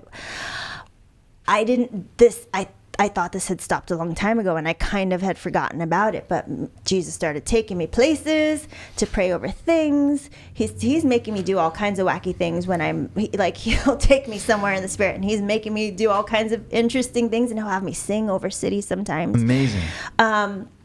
But that's what's happening, right? And during that time, I would still, I was in my car at one point, driving on the 101 past Hollywood. And I audibly hear witches laughing. And I thought I'm touching the radio. Like, did I turn on the radio? Did the radio turn on by mistake? I look outside, like, is it Halloween in July? What's happening? Because I heard them out loud. Wow. It wasn't in my mind. I heard them out loud. And all it did for me at that point was still confirm to me that, like, oh, you're mad. Oh, you mad. Yeah. So it confirmed to me that I'm back in with God, and God Awesome. I don't know what's going to happen. I feel like something powerful is going to happen, and that's why this is happening. And it just confirmed for me to stay close. And I did. and I have been ever since. Awesome. And so for me, a lot of the ways that God talks to me, and a lot of the ways that God deals with me, is through visions, through writings. I now keep a 2-way journal where on one side, in the daytime, in the morning, I write my feelings and what I'm thinking and what I even want to know, and then I put my pen on the other side of the page, on the right hand side, and I just wait for him to write. Awesome. And he does. Awesome. And every time what he says comes through, it's never the answer I think I'm going to get, but it always answers my question. Wow. And when I look at it, I'm like, I mean, thank God for giving me the wonderful brain I have, but I'm not that smart. Like, this did not come from me. Right. And it's the same thing I get when I feel like the 20 years has been a great, this year marks the 20 years of me being here. I can now look back and look at every time I've written a song that's just come out. I wasn't trying it wasn't forcing it. Every time I've tried to just write a song and it just came out in 5 minutes and it was a really great song that people really love, or all these things that were just training for what I do now. All the times when I was on a TV set or I was hosting, it's funny you talked about hosting. I did not want to be a host at all. I was offended that they asked me to be one. Yeah. Because I was a singer. Yeah. And don't you know who I am? So stupid. I was so stupid. I was on Saved by the Bell. I know Mario Lopez. Don't you know I got discovered on Saved by the Bell? Yeah. I was a singer, and I had been on all these television shows, and one of the television shows hit me up and was like, would you like to come in and host? And to me that meant, so was my career over? Like, now I'm going to be the one asking the singers the questions? That it offended me, but because I needed the money, I went to the audition. Was that the PBS thing? No, the PBS thing was recent. Okay. I've been TV hosting now for 15 years. Wow. So I remember I went in that time, and I just remember picturing Ron Burgundy. And I was like, I'm not going to be Ron Burgundy. How dare you ask me to be this hosty host? Yeah. And out of my rebellion to it, I was like, I'm just going to be myself, and they're just going to have to deal with it. and they loved it, and it worked. That's awesome. And I met Hapa on TV, my Really? husband, because I interviewed him. Really? That's how it happened. We have our meeting on TV, and the girls watch it all the time. We have us meeting for the That first is time so on cool. TV. That It's is so super great. cool. But during all those times, like all those things, I was just like, I don't want to do that. It taught me so much. And then when I had amazing producers at the beginning, and I would go from that, like amazing producers, amazing music, amazing, all this handed me on a silver platter, to the next set would be maybe really ghetto, and the producer didn't know what he was doing, and I was just so annoyed, because I was like, God, why are you taking me backwards? Like, why did you bring me here for it to not work? But meanwhile, I was learning how to do their job. I had to do their job. Wow. I had to do the producer's job. Wow. So I then was learning that That's entire incredible. time Yeah. how to put together a show. That's incredible. And how to moderate a conversation to get to the hope at the end of it, to leave the audience with something really great. At the time, I hated it, because I was like, you guys aren't doing your job. Why am I having to do this? Yeah. Now, like you said, I'm being invited to, to host these panels, host these shows, and have the most amazing conversations. So that's the other thing. Sometimes at the beginning of the panel situations, now there's panels everywhere, right? At the beginning of the panels being a thing, I was just like hoping to be on a panel, to maybe share the wisdom, whatever. Yeah. And they would invite me on to be the moderator.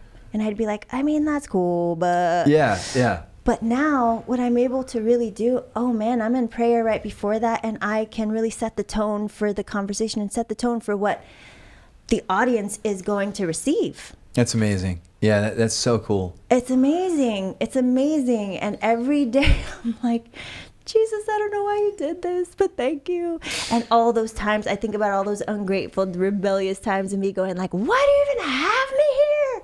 And the whole time, there's a plan, there's a plan even in, losing my kids. The fact that I now have a brand, several brands that now center around motherhood. Yeah. That's what was completely ripped from me. Yeah, redeemed it and restored it. Yeah. And so now that's a lot of what I do is, is mom media. And for me, it's really important because like the Mama Morsels podcast, they're really short episodes, like 3 minutes, 9 minutes, 6 minutes. And they're lessons that I've either learned, lessons that I'm still learning. A lot of them came from when I did the first show, the Mom Life Yo show, and I was interviewing a different mom every single time. Every mom was like a mirror to me. And so I would see what I was doing, what I didn't want to do, what I wanted to do better. Every single one just kind of sharpened me and who I wanted to be as a mom and what message I wanted to put out into the world. So that was a lot of good training. And so sometimes somebody would say something that I would then go home and apply, because I was like, that's really good. And it would change everything. Wow. And so that's what I talk about in the Mama Morsels podcast. At the moment, it's a solo cast, but next season I'm opening it up to featured guests. But for me, it's very much, the tagline is bite-sized pivots to break the cycles. Wow. And for me, it's about breaking the cycles that are the toxic cycles that we've either grown up with or that we are even doing to ourselves now. Even from the time my kids are born to now, as a mom, you just start recognizing all the mistakes and all the patterns that you had to break, right? Totally. Because I don't want to then pass them along to my own kids. But at the same time, honoring the generation that came before, honoring my mom. I can't believe she did that. I can't believe she raised all of us girls in this kind of world. And the fact that she was for my passions and for my career, as opposed to being like, no, especially ministers, to let me come out and do this. I just don't know how she did it, and I don't know how my dad did it, but they did. So for me, that podcast and the things that I speak about now are to break those cycles, because when it comes to moms, I just think that if we really, really feed moms, if we really lift up moms, if we really give moms a sense of hope, that's what they're going to pass to their kids. Right. That's what we're going to leave on to the next generation. That's right. Brilliant. Yeah, and more than anything, like, my brand is gonna die with me. My seed, my music, my album, whatever. But if I can leave that for the generations to come, if I can help that mom who is either going through postpartum depression right now, or who felt the same way that I did when, you know, when my second child was born, and was completely different than my first child, and I didn't know what was going on. You know, all of those things. If I can bring them a sense of hope, and they become, and they can fill themselves up with that, therefore be better mamas to their kids in whatever the way that looks for them and their family, then it'll pass on for generations. Yeah, you're pastoring. Is that the job? You're the best person to ask. You're shepherding. You're shepherding moms. You're a mama shepherd, you know, and that's awesome, Pastor T. You know, I was also thinking about like just 2016. Like you were talking about like 2016, you experienced this spiritual awakening. But you know, I was thinking when you were talking about that was in the air. Like just like not just like this whole idea of spiritual. Like I remember like back in 2016, 2015, that was like the era of. Do you remember Periscope? Yes. The app? Yeah. So you were doing like Facebook Live and Periscope. Yes, I was like, so I'd be on Periscope all the time, and I'd be getting all these followers, but all these followers were like these, I don't know, like Wiccan kind of spiritualists. Like there was a fairy reader, like she would get fairy forecasts and stuff. So I was getting all these follows from all these. So I was curious, what are they doing on Periscope? So we'd follow each other, and I was starting to get freaked out because a lot of the terminology, a lot of the words that we were using, they were using as well. So they were using words like awakening, revival. They were even, at one point, this one guy was like talking about this rumble. Well, in 2016, that was like, we were all talking about like the West Coast rumble. And like, so we were picking up the same stuff. You know what I'm saying? Yeah. Different, we're going through Jesus, but still, like, there was like this spiritual awakening, this thing that was really, and I'd forgotten that dynamic until you actually brought this up. Like, it was during that time when you were kind of like the vision realm started open. Jesus is revealing himself, but there was also this very real tug of war, this very real spiritual fight for, you know, what direction are you gonna go? It very much was that. It very much was that for me. And things were revealing themselves to me left and right, whether they were from God or not. It was just, they were open and they were forceful, and they were, you know, what's interesting was after that, when I was just like, oh, something happened. And I was talking to God, and I didn't know whether to feel guilty, you know, I didn't know what to feel. And then for me, it was absolutely all for a reason and for a purpose, because then he started to take me back through all those visions that had been happening, even in those few months where I went somewhere, and I don't know where exactly I went, but he was taking me back through all those visions, and he was showing me where he was and where he wasn't, because some of those visions would give me a clear scripture to go along with it, really, which was kind of the trick, because I was going, oh, so this is God, you know? Wow. But he was showing me where he was and where he wasn't, what was from him and what wasn't, and it really helped me to discern what was what, because there was a difference. It was like, I mean, it's the counterfeit and the real. It was like a mocktail where it like tastes like something, and then you have a drink of wine or you have a drink of something and you're like, oh, that's the real deal, Holyfield. And he was showing me, even in the visions, that it's interesting, because I'm like, so did you let me go through that? What had happened there? And it really was for a purpose, because it was boot camp after that, because he started to show me things that I was ready, and I wanted them. Wow, and that's I was incredible. ready for them. And it was training. It was training, and it was happening fast.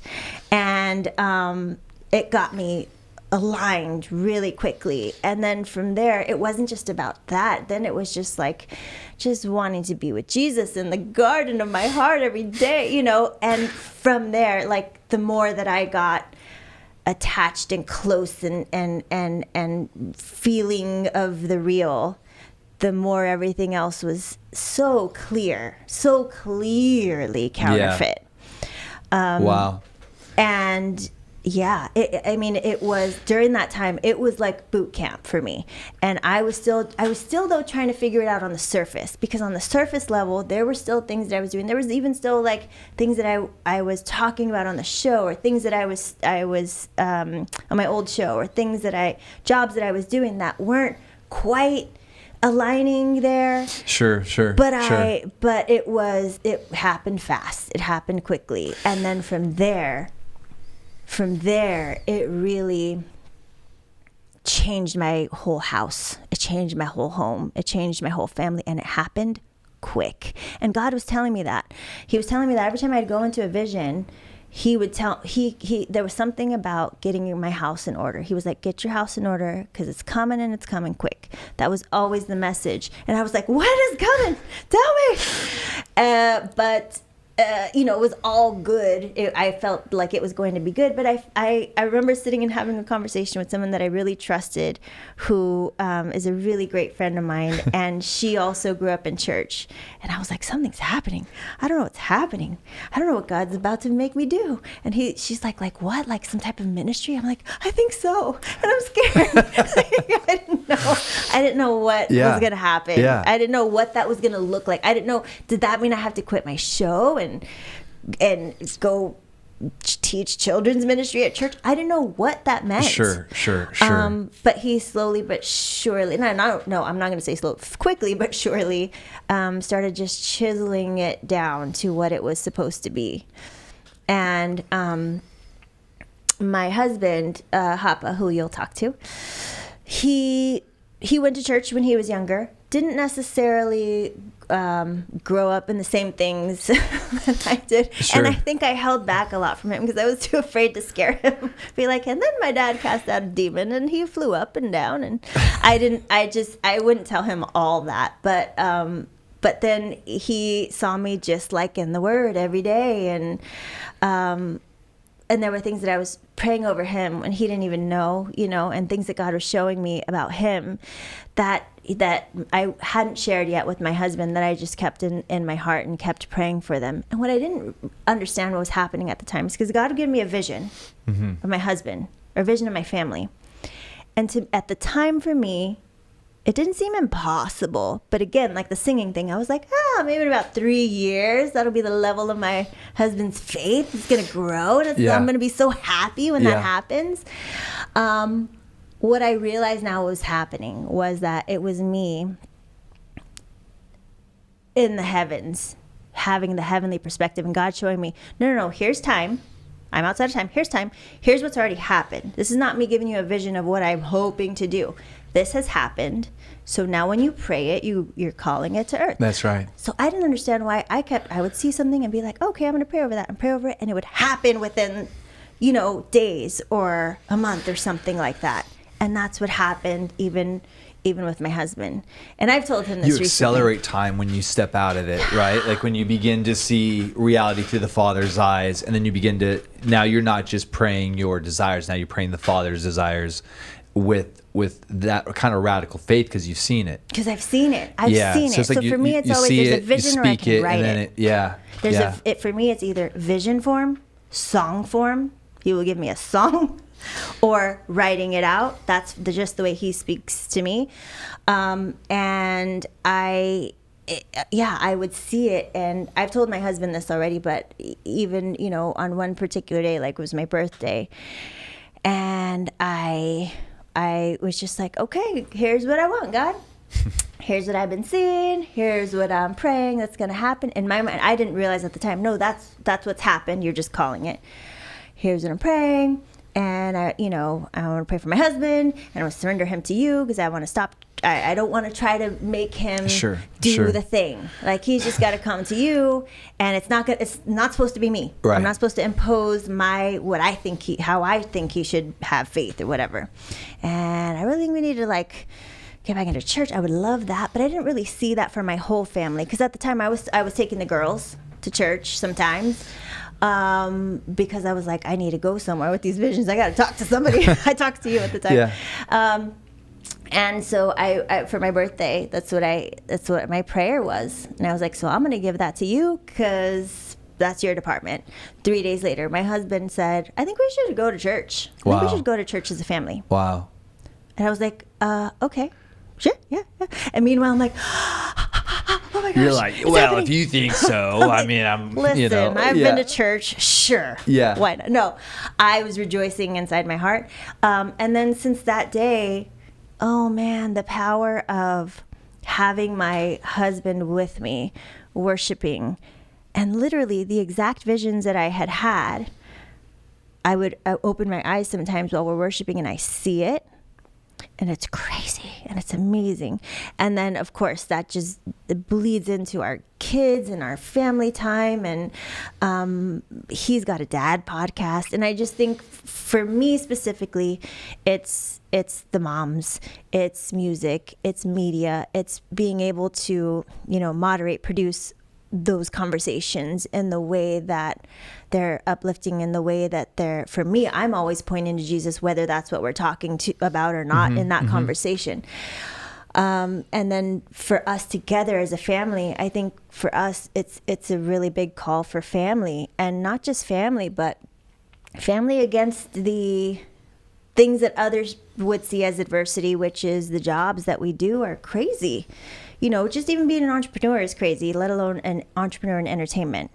And my husband he's here, I'm going to toot his horn as his wife. He's a pioneer. He goes out to uncharted waters and creates curriculum for things that there have not been curriculum for before. And then when that's done, he moves it along and takes it farther or goes somewhere else. And what's interesting is I never knew that he could have such a level of faith that's what is growing now, because he's such a logical thinking person who's successful at what he does, at the strategies that he ends up. So I as his wife and as the person who knows him the best, I just didn't know, maybe I didn't have the faith yet to believe that he's successful on his own, with his own ideas, with his own human ideas. Because he's able to formulate it and strategize it and then execute it, why would this guy really need to be dependent on the Lord? Right. And he is now. Yeah. And it's amazing because even in this year, I think God has done such a turnaround. And it shouldn't surprise me that he keeps doing it so quickly, but it's been happening so quickly. It's been happening, every little thing. And once I've made it wanted to stay true to my mission and my calling in God on behalf of the moms, on behalf of this media stuff. Once I make that my priority, all the other jobs that come in and that are we're going to pay you this, we're going to pay you that, and I say no to them. And now at first that was hard, because as someone who's grown up has come up in this business of hustle, your job is 24 hours a day. That's what you do. Kind of like what my parents went through. Kind of like traditional ministry. Yeah. It's 24 hours a day. So for someone like me or like my husband to say, no, we're only going to do our purpose. No, we have family time, and block it out. He blocks that out on his calendar and sends it to his team. I'm with my kids from this time to this time, just like he would a meeting at Microsoft. Sure. And so these are the priorities, and God honors it. And even in our times of transition, when we're going through crazy transition right now, career change, just everything, even in those times, God just sends over the burrs with the finances for whatever. And I'm not talking about people knocking on our door. I'm talking about this brand calls with this amazing opportunity. Hey, you want to show up and post a photo and get some serious money, those type of things where I'm amazing. What? Yes, because they've been watching our voice on our platform, and they've been watching what we're putting out. And I get those comments now all the time, whereas before, when I wasn't focused on really spreading that, it wasn't always happening. But Really interesting. That's so cool. You know what? One of the things that I love about this particular conversation is because I get to host conversations like this, but usually with pastors or prophets or evangelists or teachers or this kind of thing. But what I love about this particular conversation is I'm just thinking about like Jesus, who Jesus was, who Jesus is, but the ministry that he modeled.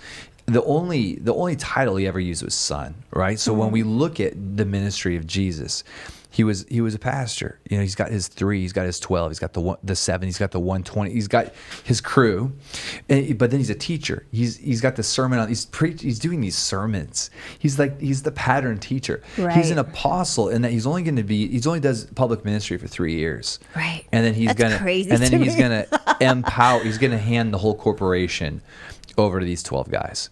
After only 3 years. I mean, like now you go and do this world-changing, world-restoring movement that's gonna make everything like Eden again.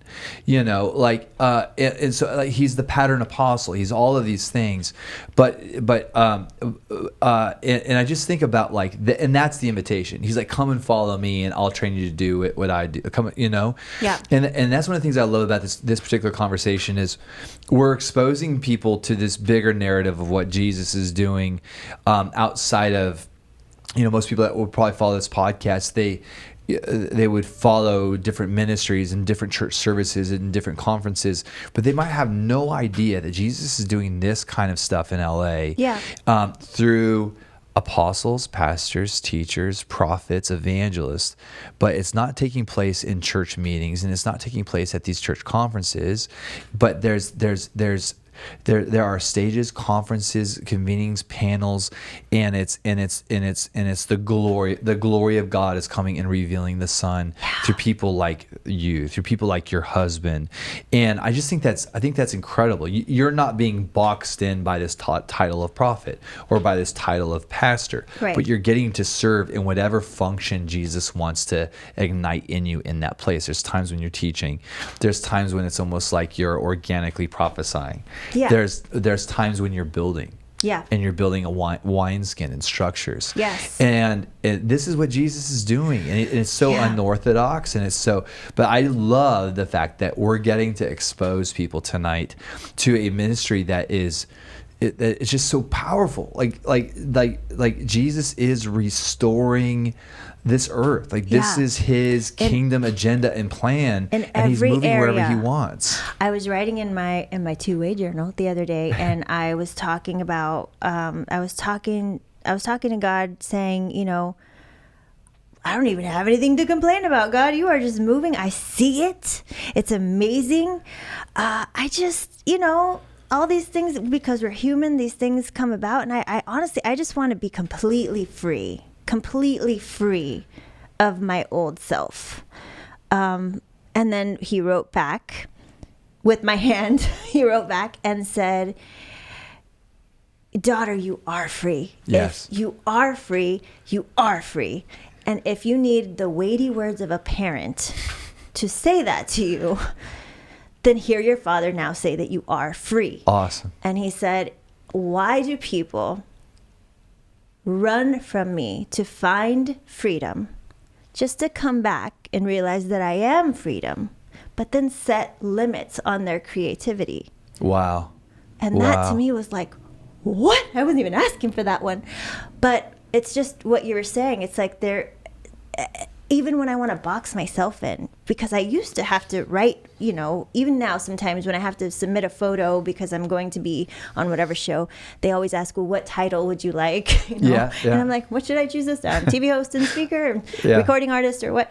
And sometimes I did feel like I had to put myself in that box. Even when I started doing the mom stuff at the very beginning of it, I was like, oh, now I'm in the mommy box. How do I feel about that? Yeah. And him saying that to me, him saying like, I am freedom. That's good. So why do people, while they're doing this work, while they're in me, while they're moving with me, why do they set limits on their creativity? And it's just that for me is a constant check. Yeah. I have to constantly check myself and go, you know, number one, is this of God? Is this for me to do? And with the Mama Morsels podcast, I remember it was after I had done the Mom Life Yo show, and I'd had a few years with it. And it was at the very beginning. Now there are mom podcasts everywhere, but at the beginning, there wasn't any. There was one other one that we knew about. And so we had a long time with it. And when we were done, and it was good. And I was just like, you know what? We're just done because we did a good job. I had no interest in starting another podcast in the mom space or starting another mommy anything. Because I was like, I'm okay right now. Like, I'm going to take a break from it. And Hapa, my husband, was one day sitting with me in those couple of weeks that I was taking to just, you know, just like declutter my brain and try to figure out what was going to happen next. I was putting a lot of like love into my house and making sure that it felt peaceful in my house. That's just what I was doing while I was thinking about things. And he was like, so are you not going to do any mom stuff right now? Like, I feel like you really found a voice there, and I don't want you to lose it. And I was like, I'm not going to lose it. I still, you know, I'm at the events. I speak on the panels. I just have no interest in actually starting a whole new mom thing right now. I'd have no interest. Right. It's like, all right, I just want to make sure that you're not just mad at it or exhausted from it, or said, oh, thank you, but I'm good. Yeah. And then I went to sleep that night. And the next morning I woke up, and as I'm driving the kids to school, I was listening to something completely different. And then the next episode of whatever came on YouTube, and it was Sean Bowles talking about creativity. Wow. And as he was speaking, all of these puzzle pieces started to come into my mind for a new podcast. And I was like, no, I was trying to shoo them away. Like, I'm taking a break. But it was, you know, for all of that time, I had highlighted other people's stories. I had brought them, and I'm a genuinely curious person. I love to know other people's stories. I love to lift other people's stories up. I love for them to find the stories in them that they didn't even know were there when I asked the questions. I love all of it. But what started to come into my mind were my own stories and my own lessons and things that I actually talked to other people about in conversation, but things that would take all of 3 minutes to say. And in my mind, I was like, that doesn't make a podcast. 3 minutes does not make a podcast. And then I was like, God talking to me like, why doesn't 3 minutes make a podcast? Wow. It was me going back and forth. Yeah. What? And that's where that was birthed. And that's incredible. It was me having to get out of my own way, me having to stop putting that's a good word. What I knew in the same box that I always knew it to be in. It's a good word. That's really a good word. And I thought I'd share this with you just in closing. So I've always kind of struggled because, you know, just this whole idea of like being so when I was growing up, I wanted to be a filmmaker, you know, and so me and my buddies, we'd make these movies. Yeah. And every month we'd have like the movie of the month, January, February, March, and they're always the same. We were always just killing each other with BB guns, you know, ketchup everywhere, like nice. really, really violent, like Western. Yeah, more like mafia, Nice. like you know, like, and so and my relatives were always concerned about, like, my uncle one time talked to my mom, was like, I'm concerned about your son. I watched one of his movies, like, you know, he needs prayers, deliverance or something. But like, it's so then like there was this point where it kind of felt like that dream died or got murdered or something. You know, there's that point where it was like that's just not reality. That's not ever going to happen.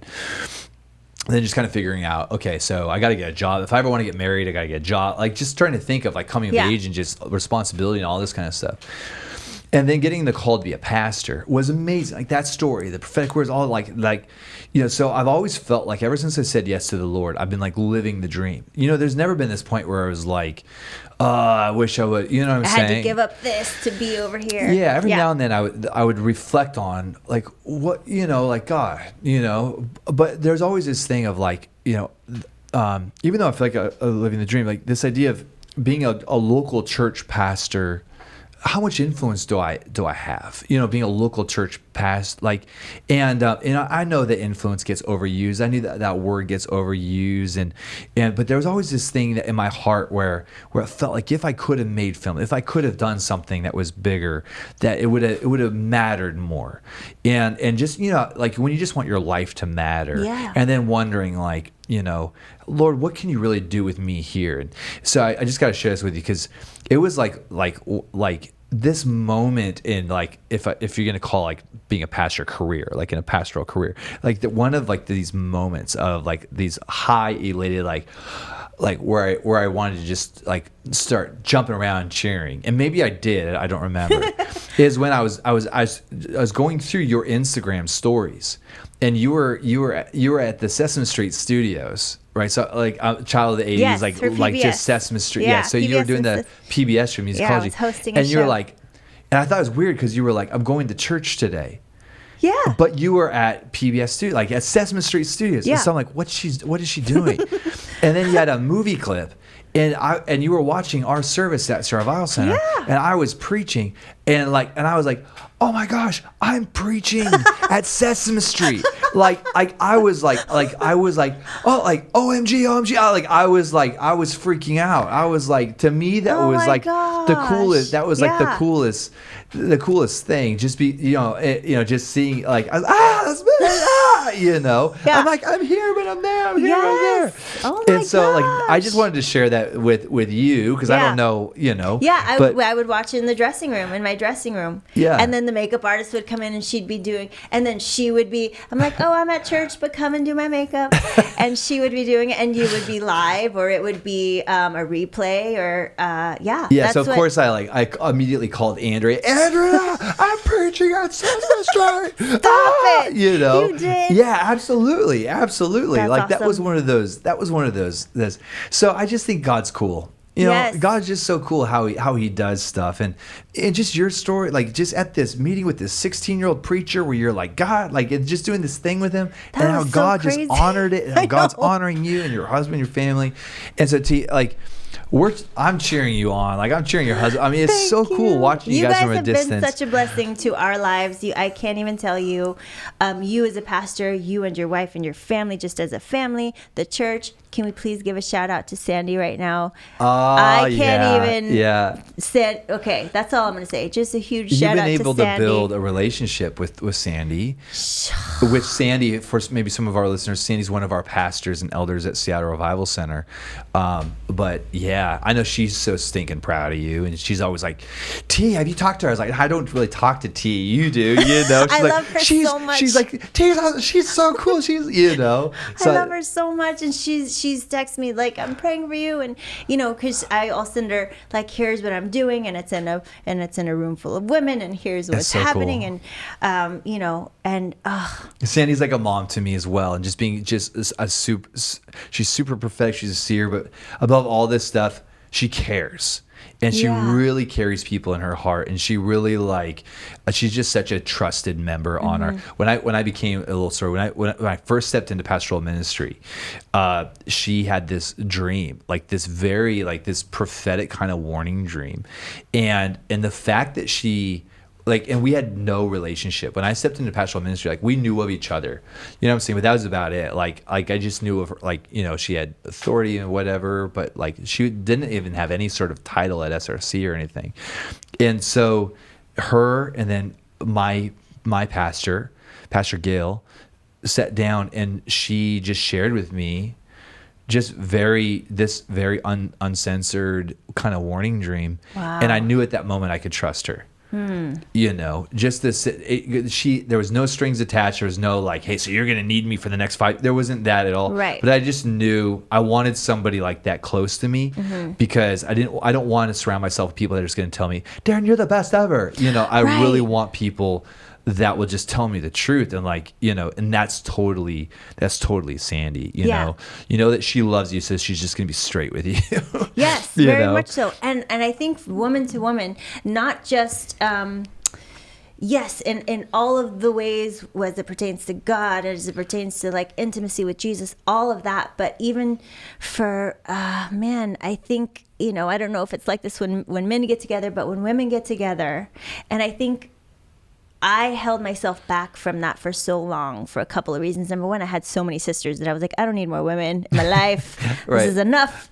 But I was also just very introverted and was like, I didn't trust girls all that much because, it's just a lot going on there. But when women get together and really share and really build each other up, and that's the other thing when it comes to the women's empowerment movement and all of that, there's some things going on there that are interesting. And then there are other things that are really amazing. Because when we are talking to each other about whether it's your spirituality, your walk with God, but also just like what that means to you as a wife, what that means to you as a mom, when you're having to pour into your children, when you feel empty yourself. And for one woman to be, you know, so kind as to share those experiences with another woman is just everything, because it's tough, you know. It's tough to find women specifically that are trustworthy enough, that don't have that gossiping thing in them, that aren't going to go spread the news everywhere. And yeah, so I love that. And I love Sandy for that reason. Yeah, that's awesome. Well, I know she loves you. T, thank you so much Thank you for so doing much. this. This was amazing. This was amazing. I love your story. I love what Jesus is doing through you and your family. You guys are modeling something that's very healthy. It's very real. And it's so cool to go deeper here and just kind of to get this story out to our stream, you know. And I believe it's going to inspire people. I want everybody to make sure you connect with T, and of course Hapa. And but let's be praying for these guys. Let's be praying. Please. And let's covenant to pray for T and Hapa, because they're really on the front lines of something that's very cool. It's very influential, and Jesus is using them in a fivefold ministry kind of way, but in a very unorthodox kind of way. So can we do that, guys? Yes, absolutely. Please. And thank you. I thank you in advance for all of your prayers. I always feel them. I really do. I always feel like when something is piercing through right now, especially in Hollywood, especially in this industry, we are piercing through. It is like a hot knife to butter. We can just get right through. Wow. And I truly, truly believe that it is because of all the prayers of, you know, people like you, people like your church, like people who really know what it means to come together and open the portal over media, over, you know, ministry and media, over anything that has to do with that.